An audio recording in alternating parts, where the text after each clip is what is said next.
November 1 నుంచి మార్పు వచ్చింది కాబట్టి ఒక వారం అయిపోయింది, 10 రోజులు అయిపోయింది.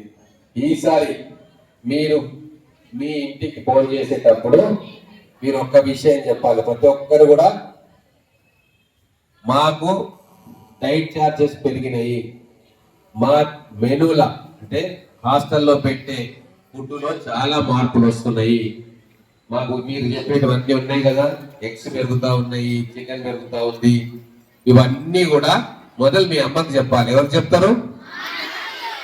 తర్వాత మీ నాన్నకు చెప్పాలి. ఎందుకు ఈ మాట అంటున్నానంటే వాళ్ళకు తెలియట్లే ఈ గవర్నమెంట్ వచ్చిన తర్వాత పేద పిల్లల చదువు కోసము ఎంత తాపత్రయపడుతుంది, ఎంత తపన పడుతుంది అని వాళ్ళకు తెలియట్లేదు. ఇంకా చాలా మంది మాకు అది కాలేదు ఇది కాలేదు అని చెప్పి ఒక ఆలోచనలో ఉన్నారు.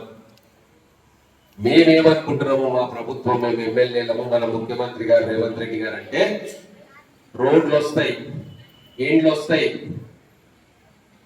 రైతు బంధు వస్తుంది, రైతు రుణమాలు ఇవన్నీ వస్తాయి. కానీ వాటన్నిటికంటే ముఖ్యంగా మనకు కావాల్సింది ఏంటి అంటే మన పిల్లల చదువులు. ఆ పిల్లలు కరెక్ట్ గా చదువుకుని వాళ్ళ కాళ్ళ మీద వాళ్ళు నిలబడితే ప్రభుత్వాలు ఆ తల్లిదండ్రులకు ఏమి ఎక్కర్లేదు, మొత్తం మీరు చూసుకుంటారా లేదా? మీరు మంచిగా చదివి రేపు మంచి ఉద్యోగమో ఇంకో వ్యాపారమో చేసుకున్న తర్వాత మీరు గవర్నమెంట్ దగ్గర పోయి నాకు ఇది కావాలి అది కావాలి అడుగుతారా? మీ తల్లిదండ్రులకు ఏం కావాలో మీరు దగ్గరుండి చూసుకుంటారు కదా. కాబట్టి మా ప్రభుత్వం అంతా మిమ్మల్ని మీ కాళ్ళ మీద నిలబడేటట్టు చేయాలి, మీకు మంచి విద్యను అందించాలి, మీకు అన్ని సౌకర్యాలు మీ హాస్టల్స్లలో పాఠశాలల్లో ఇవ్వాలి అని చెప్పి ఆలోచన చేస్తా ఉన్నాం, దాన్ని ఇంప్లిమెంట్ చేస్తా ఉన్నాం. ఈ విషయం మీరందరూ కూడా మీ తల్లిదండ్రులకు చెప్పాలి. చెప్తారు కదా. రాబోయే రోజుల్లో ముఖ్యంగా మన మహబూబ్ నగర్ జిల్లాలో అనేక కాలేజీలను మేము పెట్టినాం మీకోసం. ఏం కాలేజీలు పెట్టినామో ఒకసారి చెప్తా. రోజుకి కొడంగల్ ఇక్కడ నుంచి 60 కిలోమీటర్ల దూరంలో ఉంటుంది. మన జిల్లాని ఉమ్మడి పాలమూరు జిల్లాలో భాగం. అక్కడ మనం వెటర్నరీ కాలేజ్ పెట్టాం, అగ్రికల్చరల్ కాలేజ్ పెట్టాం, ఇంజనీరింగ్ కాలేజ్ ఒకటి పెట్టాం, పాలిటెక్నిక్ కాలేజ్ ఒకటి పెట్టుకున్నాం. మహబూబ్ నగర్ లో మనం ఒక ఇంజనీరింగ్ కాలేజ్ పెట్టుకుంటున్నాం, లా కాలేజ్ పెట్టుకుంటున్నాము, స్కిల్ డెవలప్మెంట్ సెంటర్ పెట్టుకుంటున్నాము, ఐటీఐ పెట్టుకుంటున్నాము. తర్వాత భవిష్యత్తులో ఇంకో డిగ్రీ కాలేజ్ పెట్టుకోబోతా ఉన్నాము, ఇంటిగ్రేటెడ్ క్యాంపస్ తోటి ఒక స్కూల్ పెట్టుకోబోతా ఉన్నాము. ఇట్లా గత 20-30 సంవత్సరాల నుంచి ఏ ప్రభుత్వం కూడా చేయనంత విద్య మీద మీ భవిష్యత్తు కోసం మనము ఖర్చు పెట్టుకుంటా ఉన్నాము. ఇది మీ కోసం, మీ భవిష్యత్తు కోసం మేము పెట్టుకుంటున్నాం.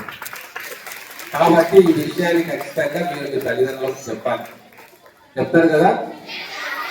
మీ హాస్టల్లో కూడా మేము ఎమ్మెల్యేలకు మా ముఖ్యమంత్రి గారు కూడా మాతో అంటూ ఉంటారు, ఎప్పుడు కూడా హాస్టల్స్ విజిట్ చేయండి, ఎక్కడ ఈ ఇబ్బంది ఉన్నా దగ్గరుండి, ఒకవేళ గవర్నమెంట్ ఫండ్స్ ఒకవేళ కొద్దిగా డిలే అయితే మీరే ఏర్పాటు చేసి ఆ సమస్యను పరిష్కారం చేయండి అని చెప్పి చెప్తా ఉంటాం. అందుకే మా ఎమ్మెల్యేలు అందరం కూడా హాస్టల్స్కి వస్తూ ఉన్నాం, మీతోటి మంచి చెడ్డ మాట్లాడుతూ ఉన్నాం, మీకేం ఇబ్బంది లేకుండా చూసుకుంటా ఉన్నాం. అట్లనే మా వార్డెన్లు కానీ మా అధికారులు కానీ వాళ్ళను కూడా రెగ్యులర్ గా మీ సంక్షేమం కోసం మీకు అన్ని వసతులు కల్పించడానికి వాళ్ళతోటి కూడా మేము మాట్లాడి వాళ్ళ ద్వారా కూడా మీకు పని చేయిస్తా ఉన్నాం. మనం అందరం కూడా ఒక టీం మెంబర్స్ లాగా పనిచేస్తా ఉన్నాం. మేమందరం ఎవరి కోసం పనిచేస్తున్నాము? మీకోసం పనిచేస్తున్నాం. మీకోసమే పనిచేయడానికి మేమందరం ఉన్నాం. ఈ రాబోయే రోజుల్లో ముఖ్యంగా 10th క్లాస్ పిల్లలు ఈ 4-5 నెలల్లో మీరు మిగతా వాటి మీద దృష్టి పెట్టకుండా కేవలం చదువు మీద దృష్టి పెట్టాలి. ఈ మీకు ఎగ్జామ్ ఏప్రిల్లో ఉంటుంది, 10th కదా, ఏప్రిల్ మే మార్చ్ అంటే మీకు హార్డ్లీ 4 నెలలు ఉంది. కాబట్టి 10th క్లాస్ పిల్లలందరికీ కూడా నేను ఒకటే చెప్తా ఉన్నా, ఈ 4 నెలలు మీరు మిగతా విషయాలన్నింటినీ పక్కన పెట్టండి, కేవలం చదువు మీద కాన్సన్ట్రేట్ చేయండి. మీకు ఏ ఇబ్బంది ఉన్నా చదువుకు సంబంధించి, ఒకవేళ పుస్తకాలు లేవన్నా, టీచర్ రాలేదన్నా, లేకపోతే ఇంకేదైనా ఇబ్బంది ఉన్నా మీరు ఖచ్చితంగా మీ వార్డెన్ దృష్టికి తీసుకొస్తే వాళ్ళు నా దృష్టికి తీసుకొస్తాం. నేను వార్డెన్లందరికీ కూడా చెప్తా ఉన్నాను, ఇక్కడ ఉన్న డీడీ గారికి, బీసీ వెల్ఫేర్ ఆఫీసర్కి చెప్తా ఉన్నా, 10th క్లాస్ పిల్లలకు సంబంధించి మీరు ప్రత్యేకమైన దృష్టి పెట్టాలా. వాళ్ళకు ఏ రకమైన ఇబ్బంది ఉందో ఇమ్మీడియట్ గా 24 hours లోపల మా దృష్టికి తీసుకొస్తే ఖచ్చితంగా వాళ్ళకు ఏమేమి కావాలో అన్ని కూడా మేము చేస్తాం. అలాగే ట్యూషన్ సార్లు ఉన్నారు, మీరు మళ్ళా ఒక 2-3 days తర్వాత మీరు రండి, ఆ ట్యూషన్ మాస్టర్లను ఎవరినెవరు పెట్టుకున్నారో చూసుకోండి. వాళ్ళకు ఇంక్రీజ్డ్ పెంచిన వేతనం ఏదైతే ఉందో అది ఈ 4 నెలలకు కలిపి ఇచ్చేస్తే వాళ్ళు చూసుకుంటాం. తర్వాత ఒక డిజిటల్ బోర్డు కూడా ఇక్కడ పెట్టబోతా ఉన్నాము, మంచి రూమ్ ఏర్పాటు చేయండి. దాంట్లో 2D 3D యానిమేషన్స్ తోటి మేము తయారు చేస్తున్న కంటెంట్ మీ అందరికీ ఇస్తాం. 10th క్లాస్ పిల్లలకు ఉపయోగపడుతుంది. ఖచ్చితంగా మీరు రోజుకు 1-2 గంటలు ఆ వచ్చిన లెక్చరర్ టీచర్ తోటి దాన్ని ప్రాక్టీస్ చేస్తే మీకు ఇంకా చాలా క్లియర్ గా కాన్సెప్ట్స్ అన్ని అర్థమవుతాయి. So BC welfare hospital 10th class పెట్టొచ్చా, సెపరేట్ పెట్టొచ్చా? వెసులుబాటు తీసుకొని మీరు బీసీ హాస్టల్ పిల్లలు, ఎస్సీ హాస్టల్ పిల్లలు వీళ్ళిద్దరిని కలిపి కూడా ఒక దగ్గర కూర్చొని ఈ 4 నెలలు క్రాష్ కోర్స్ వాళ్ళకి పెట్టాలి. పోయినసారి వచ్చిన రిజల్ట్ కంటే కూడా ఈసారి మన అమ్మాయిలు ఇంకా అంతకంటే ఎక్కువ మార్కులు సంపాదించుకోవాలి. ఎందుకు ఈ మాట నేను చెప్తా ఉన్నాను అంటే,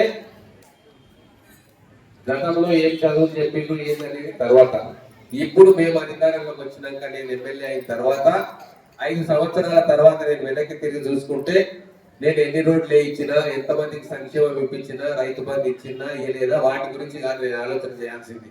నేను ఎంతమంది మా పిల్లల్ని ఇంజనీర్లుగా తయారు చేసినా, ఎంతమంది డాక్టర్లుగా తయారు చేసినా, ఎంతమంది వాళ్ళ కాళ్ళ మీద వాళ్ళు నిలబడేటట్టుగా వాళ్ళకి స్కిల్ డెవలప్మెంట్ ట్రైనింగ్ ఇప్పించినా ఇదే నాకు లెక్క. నేను మళ్ళీ గెలవకపోని నాకు సంబంధం లేదు.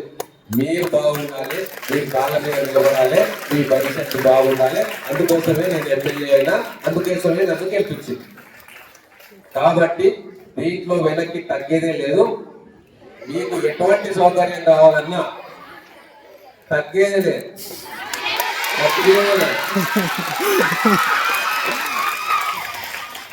ఉట్టి మాటలేనా, చేతులతో చూపిస్తారా?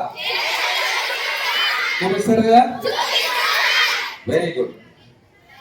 రిజల్ట్ వచ్చేస్తుంది కదా, ఉట్టి మాటలు చెప్తే కదా, నేను ఇంటికి వచ్చి చూస్తా. ఇక రిజిస్టర్ ఉందిగా, మన ఎవరు శ్వేత ఎవరు రాసింటారు రిజిస్టర్? శ్వేత అమ్మ రిజిస్టర్ నేను నెల వచ్చి చూస్తా. నెక్స్ట్ టెస్ట్ అయిపోగానే మీ వార్డెన్ నాకు చెప్తారు, నేను మళ్ళీ వచ్చి కూర్చుంటా. ఎవరెవరికి ఎన్ని మార్కులు ఈసారి వచ్చినాయి, నెక్స్ట్ టైం వస్తున్నాయి, మీ ఇంప్రూవ్మెంట్ అయిన వాళ్ళకు రివార్డ్ ఉంటుంది, మార్కులు తగ్గిన వాళ్ళకు పనిష్మెంట్ ఏముంటుంది. కానీ గట్టిగా చదువుకోవాలని చెప్పి ఇంకా గట్టిగా చెప్పిపోతా. మీ ఇష్టం, ఇప్పటికంటే ఎక్కువ మార్కులు సంపాదించుకొని అప్రిషియేషన్ తీసుకుంటారో, లేకుంటే మార్కులు తక్కువ వచ్చి డిసప్పాయింట్మెంట్ ఇస్తారో అది మీరు ఆలోచన చేసుకోవాలి. సరేనా? మీ మీద నమ్మకం పెట్టుకోవచ్చు కదా 100%. మిగతా జిల్లాల హాస్టల్స్ కంటే నా మహబూబ్ నగర్ టౌన్ లో ఉన్న హాస్టల్ పిల్లలు నెంబర్ 1 పిల్లలు కావాలి. ఏం కావాలి? అవుతారా? ఒకవేళ కాకుంటే ఖచ్చితంగా మీరు కావాలి. మీరు కావాలని చెప్పి దానికి ఏమేమి వసతులు కావాలో అన్ని కూడా నేను చేయిస్తా. మీకు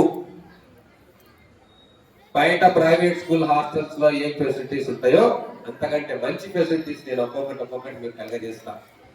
మీరు కేవలం మీ చదువు మీద శ్రద్ధ పెట్టండి, ఆటల మీద శ్రద్ధ పెట్టండి, మీ కల్చరల్ యాక్టివిటీస్ మీద శ్రద్ధ పెట్టండి తప్ప మిగతా ఏ విషయాల్లో కూడా మీరు మీ మైండ్ కూడా పెట్టకండి. అందుకు ఒక్క సెకండ్, ఒక్క నిమిషం కూడా వాటి మీద ఆలోచన చేయకండి.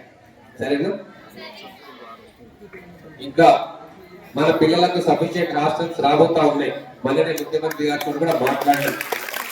ఇంకొక 3-4 హాస్టల్స్ మహబూబ్ నగర్ టౌన్ లో ఏర్పాటు చేయడానికి మేము వారితో మాట్లాడడం. బహుశా నెక్స్ట్ అకాడమిక్ ఇయర్ లో ఖచ్చితంగా మీకు ఏర్పాటు చేస్తాం. ఇక్కడ